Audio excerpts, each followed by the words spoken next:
પ્રાંતિજના Dalpur overbridge ઉપર બે car વચ્ચે અકસ્માત સર્જાયો હોવાનો મામલો સામે આવ્યો હતો।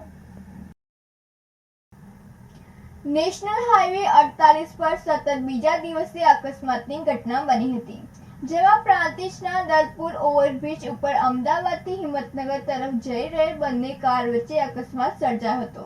જો કે ઓવરબ્રિજ ઉપર પડેલ ખાડાઓને લઈને બે કાર વચ્ચે અકસ્માત સર્જાયો હતો, જેમાં પ્રાંતિજ હિંમતનગર નેશનલ હાઈવે ઉપર બનેલ ઓવરબ્રિજ ઉપર ખાડાઓનું સામ્રાજ્ય છે, જેથી અમદાવાદથી હિંમતનગર તરફ જઈ રહેલ કાર ચાલકે ઓવરબ્રિજ ઉપર પડેલ ખાડાઓને લઈને બ્રેક મારતા પાછળ આવતી કારે ટક્કર મારી હતી અને બંને કારને અકસ્માતમાં નુકસાન થયું હતું। કાર ચાલક સહિત કારમાં સવાર લોકોનો અકસ્માતમાં આબાદ બચાવ થયો હતો। બિંદેશ માંડલિયા સાથે નંદિની જોશી, સિટી ન્યૂઝ પ્રાંતિજ। ડીસાથી બેવડા આવતી બસ સવારે 9 વાગે વાયા ડીસા રેગ્યુલર કરવા માટે ગ્રામજનોની માંગ છે। ડીસાથી ખારાખોડા સાંજે 5:30 ઉપડે 8 વાગે નાઇટ ખારાખોડા સવારમાં વાયા ડીસા બસને ચાલુ કરવામાં આવે તેવી માંગ ઉઠવા પામી છે। ડીસાથી બેવડા આવતી બસ સવારે 9 વાગે વાયા ડીસા રેગ્યુલર કરવા માટે ગ્રામજનોની માંગ ઉઠવા પામી છે।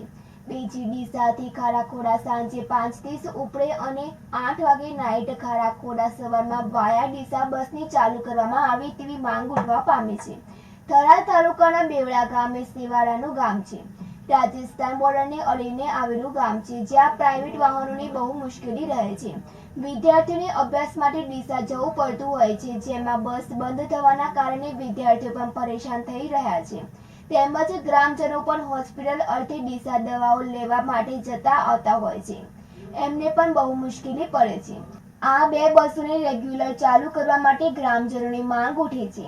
તારીખ 14/6/2024 રોજ બસ ન આવવાના કારણે આજે સ્કૂલમાં જઈ શક્યા નથી। આમ સ્કૂલના બાળકોની પણ આ બે બસોને રેગ્યુલર ચાલુ કરવામાં આવે તેવી માંગ ઉઠવા પામી છે।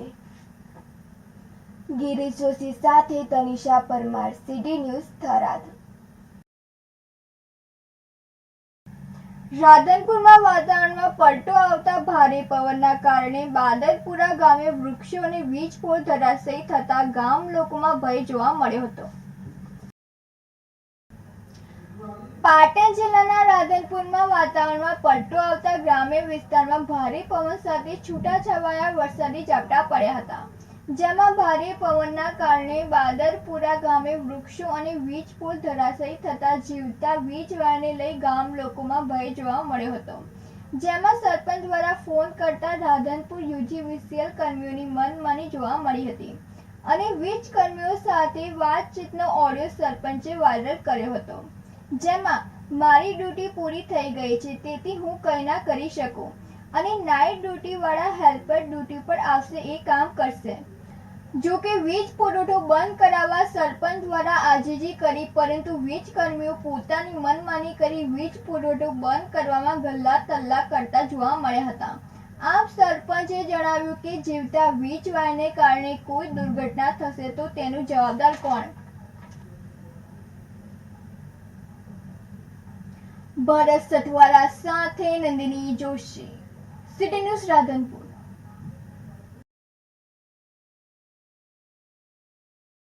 રાત્રે વાવાઝોડું અને વરસાદ આવ્યો બરાબર, અને મને રાત્રે હું રાધનપુર જયેલો હતો થોડા કામથી, તો આ લોકોએ મને ફોન કર્યો કે થાંભલાનો વાઇટ પડી ગયો છે અને થાંભલો પડી ગયો બરાબર। તો મેં અધિકારીને ફોન કર્યો, તો અમારા અધિકારી હેલ્પર છે અને જીતુભાઈ દરજી કરીને છે, તો એ લોકો મને એવું કીધું કે ભાઈ મારી ડ્યુટી પૂરી થઈ છે, મને હવે કહેવાનું નહીં આવતું બરાબર।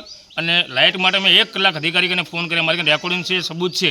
અધિકારીઓ ડાયરેક્ટ એવું કહેશે કે હા મેં ફોન ઉપાડતા નથી, તો અમારે લાઇટ બંધ કોણ કરે? તો આ લોકો રાતે ઘરમાં, હું રાતે આવ્યા પછી અધિકારીની ગાડી આવી મોડા લગભગ 2 કલાક પછી બરાબર, અને આ લોકો ઘરમાં પૂરી રહ્યા હતા, નાના નાના બચ્ચા હતા, કોઈની જાનહાનિ થાય બરાબર, એના માટે મેં લાઇટ બંધ કરવા માટે એમને રિક્વેસ્ટ કરી, પણ કોઈ મને યોગ્ય જવાબ ના આપ્યો બરાબર। હવે અમારા જેવા જો સરપંચના ગામડાઓના ફોન ના ઉપાડતા હોય તો આ માણસનો ફોન ક્યાંથી ઉપાડે? એટલે મારી વિનંતી છે કે આવા અધિકારીને કાં તો બદલી કરે ને આવા અધિકારીને સસ્પેન્ડ કરે. એમનું રેકોર્ડિંગ પણ મારી કને છે કે વારંવાર આ ગામમાં ઘણી જગ્યાઓ ફોલ્ટ થાય, રાતે 2-3 જગ્યાએ ફોલ્ટ થઈ. અમે વારંવાર રજૂઆત કરી છે કે વાયર લીક છે, ધાંભલા પડી ગયા છે, પણ કોઈ અધિકારીઓ ધ્યાન આપતા નથી. એટલે તાત્કાલિક મારી સરકારને વિનંતી છે કે આવા અધિકારી ઉપર પગલાં લે એટલે કે આ લોકોને બદલી કરે અને તાત્કાલિક સસ્પેન્ડ કરે.